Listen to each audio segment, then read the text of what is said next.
17 heures en garde à vue. C'est pas cool. Cela est mon expérience que je te partage en cet instant présent.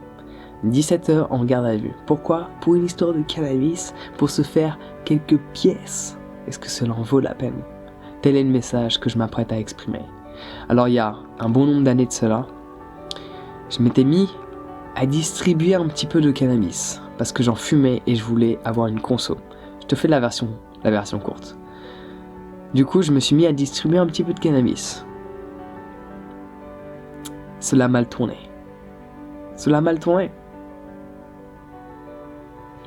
Et j'ai passé 17 heures en garde à vue. C'était pas le kiff. Ils m'ont passé des pâtes. Parce que, à l'époque, on m'avait demandé, tu veux des pâtes, du riz ou du bœuf ? Mangeant de tout, j'ai dit des pâtes et du bœuf. On m'a dit non, c'est un des trois. Du coup, j'ai choisi des pâtes. Ils m'ont passé un plat rond. J'ai mangé une pâte et demie. Parce que la deuxième demi-pâte, je l'ai recrachée tellement c'était dégueulasse. On m'a passé un petit verre d'eau dans un mini gobelet en plastique. J'ai regretté d'avoir mangé cette pâte et demie, étant donné que ma bouche puait comme pas possible. Et je suis resté 17 heures comme ça. Alors j'ai fait des allers-retours parce qu'on m'a auditionné, j'ai sorti différentes versions jusqu'au moment où j'ai exprimé la vérité. J'ai extrêmement mal dormi, j'étais pas à l'aise, ça puait, et en plus j'étais au Vésinet. Au Vésinet c'est un peu plus coté, donc peut-être que le commissariat allait être plus clean, mais cela n'était pas le cas. Non, il y avait un manque de respect envers qui je suis. Tu réalises que tu n'as plus le contrôle, tu réalises que ta vie n'est pas entre tes mains. Et pourquoi cela ? Pour te faire quelques copinettes, pour te faire un peu de cannabis gratuit. Vendre de la drogue, faire des choses illégales, mène à rien. Alors je sais pour beaucoup de personnes qui fument, qui boivent, qui consomment de la drogue, ce message peut leur sortir par le nez. En mode, non mais c'est bon, les donneurs de leçons et tout. Je suis passé par là. Et j'ai fait bien plus que ça, mais je peux pas trop l'exprimer en vidéo. Parce que je tiens à ma vie d'aujourd'hui. Ok, donc je te fais une version courte et simplifiée. J'ai distribué un petit peu de cannabis. Et cela m'a causé des problèmes. Et en regardant en arrière, cela n'en vaut pas la peine. Juste, prends cet exemple. Si t'as déjà eu l'idée de vendre du cannabis ou de faire quelque chose d'illégal. Généralement, quand tu fais quelque chose d'illégal, c'est pas pour le plaisir de le faire. Le plaisir peut arriver par la suite parce que tu aimes ce jeu, stratégie ou quoi que ce soit. Ok, pourquoi pas. Mais majoritairement, quand tu vends quelque chose d'illégal, tu le fais pour te faire de l'argent ou te faire une conso. On va prendre l'exemple de l'argent. Quand tu le fais pour te faire de l'argent, juste souviens-toi de ça. Les gens les plus riches de cette planète font des choses légales. Les gens les plus riches de cette planète font des choses légales.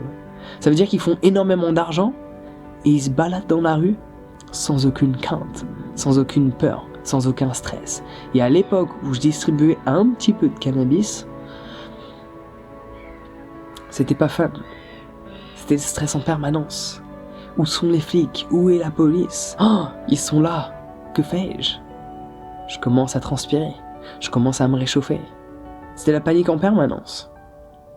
Est-ce que ça vaut la peine pour se faire un peu d'argent ou un peu de conso de mettre sa vie en danger ? Et quand je dis mettre sa vie en danger, c'est pas un danger de mort, mais un danger de liberté. J'ai eu un jugement, mais à l'époque où cela m'est arrivé, j'étais mineur, donc du coup j'ai été sauvé par le gong. Bienvenue en France. Il y a des choses qui hainent. Sauvé par le gong, une petite amende, mais grosso modo pas de casier, tout s'est bien passé. Mais je suis passé par cette étape de crainte, de stress. Et cela n'en vaut pas la peine.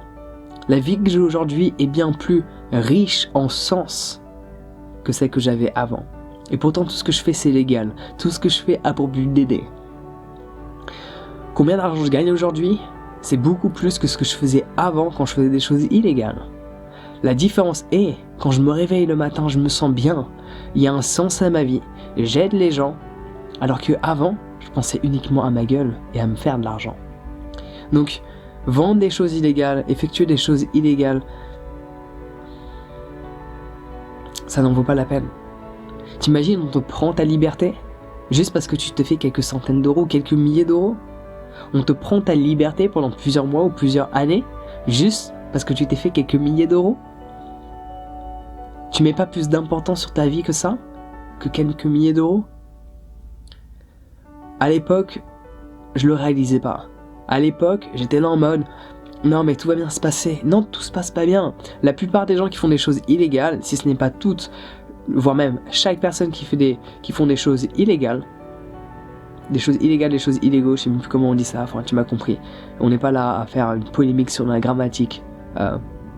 Grammatical, tu vois, j'en perds mes mots, je pense en anglais tout le temps, c'est compliqué le français, je viens d'entrer en France, je commence à m'enrhumer, ça se complique. En attendant, une chose est certaine, cela n'en vaut pas la peine. Cela n'en vaut pas la peine. Cela n'en vaut pas la peine. J'espère sincèrement que ce message va toucher certaines personnes qui font des choses qui ne sont pas très légales dans leur quotidien. Dites-moi juste cela, les gens qui gagnent le plus d'argent font des choses complètement légales. Ils font des choses complètement légales. Et ils ajoutent énormément de la valeur, soit à un organisme, soit à la société, soit à un individu. Et c'est comme ça qu'ils se font énormément d'argent, en ajoutant de la valeur à une identité, qu'elle soit morale ou immorale. Quand je dis immorale, c'est par rapport à la dénomination que la société fait d'un individu ou d'une société.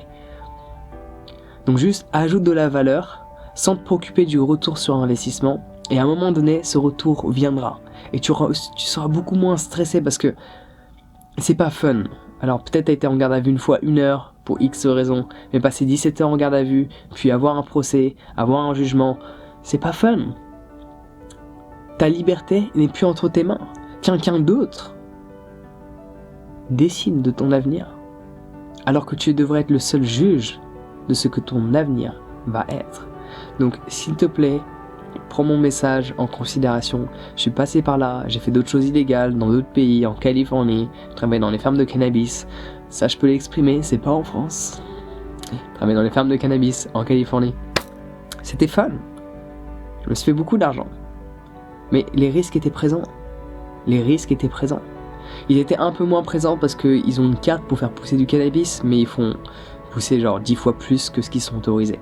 Donc il y avait un risque qui était plus ou moins contrôlé, mais pas pleinement.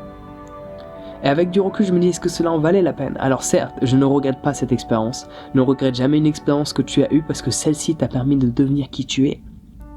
Quand je me voyais avant faire mes petits business en France, ou quand je me voyais avant en Californie travailler dans ces fermes industrielles de cannabis, c'était fun. C'était putain de fun.